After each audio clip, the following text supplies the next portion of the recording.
On entend dire que la mobilisation se tasse, en fait, non?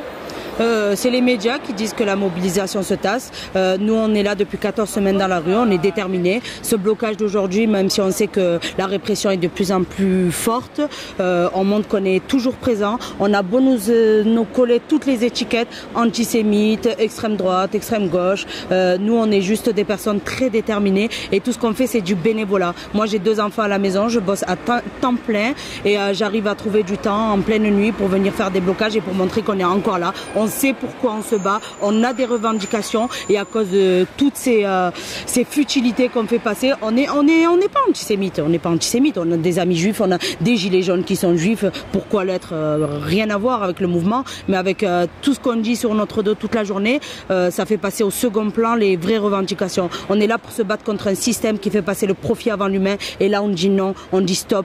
Toutes les revendications sont sincères, on est là pour plus de justice sociale, plus de justice fiscale, plus de justice tout court. Quand on voit un François Fillon qui détient 900 000 € d'argent public et qui se balade, qui se pavane carrément, un Cahuzac pareil, qui n'a pas de peine de prison, et à côté de ça, on voit un SDF qui vole 2 paquets de pâtes et qui prend 3 mois de prison ferme parce qu'il a faim. Et c'est pour ça, moi, aujourd'hui, que je suis dans la rue. Mais à l'heure du grand débat national, pourquoi avoir rebloqué aujourd'hui ce matin?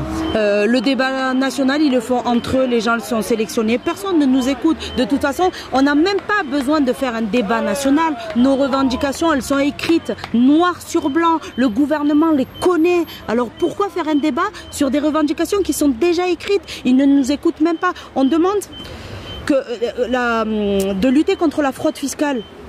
On n'a pas besoin de faire un débat pour ça, c'est du bon sens. On n'a qu'à regarder l'histoire de Carlos Ghosn au Japon. Il a fraudé le fisc une fois. Ben, si on donnait un exemple comme ça avec tous les fraudeurs, ben, demain il n'y en aurait plus. Voilà, c'est ça qu'on demande. On demande la taxe à 0% pour les produits de première nécessité. On nous dit oui, mais ça va coûter cher. Mais à côté de ça, on propose de taxer les produits de luxe. Quelqu'un qui va se payer une paire de chaussures à 1 000 €, qu'il la paye 1 000 € ou 1 200 €, ça change pas grand-chose à sa vie. Nous, on galère un peu tous les jours. Voilà, c'est tout ce qu'on demande. Et moi, j'en ai marre parce qu'on dit, le problème, c'est des riches. Si on leur met trop de taxes, eh ben, ils vont s'échapper. Non, mais il faut arrêter les délires. Faut arrêter les délires. On aime la France ou on l'aime pas. On dit aux pauvres, si vous aimez pas la France, vous partez. Eh ben, on dit pareil aux riches. On dit pareil aux riches, si vous aimez pas la France, vous partez. Parce que je suis désolée, personne n'a besoin d'avoir 70 milliards € sur son compte. On n'est pas jaloux des riches. On veut pas être calife à la place du calife. C'est pas ça le problème. Il n'est pas là le problème. On veut juste une meilleure redistribution des richesses. Quand je vois des chiffres officiels qui disent que 82% des richesses produites en France, elles ont été redistribuées aux 10% les plus riches, eh ben moi j'ai envie de vomir quand je vois ça. Ça veut dire quoi? Ça veut dire quoi? Que 90% de la population s'est partagé 18% des richesses? C'est normal en 2019?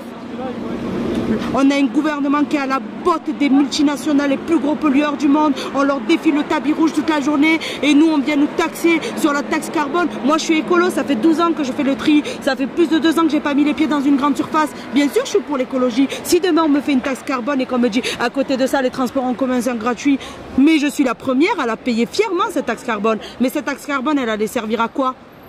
Qu'on soit honnête et qu'on nous dise à quoi elle allait servir, cette taxe carbone. Parce qu'ils le savent très bien. Donc c'est bien beau de faire un débat national, mais tout ce qu'on réclame, ils le savent très bien. Ils sont au courant de toutes nos réclamations et toutes nos revendications. Alors ce débat national, c'est juste pour noyer le poisson. Toutes ces histoires d'antisémites, c'est juste pour noyer le poisson. On sait pourquoi on est là, et si on se bat depuis 14 semaines, c'est qu'on est déterminé et on ne lâchera pas l'affaire. Et ça, sachez-le bien. Ceux qui sont contre nous, ceux qui sont avec nous, choisissez votre camp, mais nous on est là et on ne lâchera rien.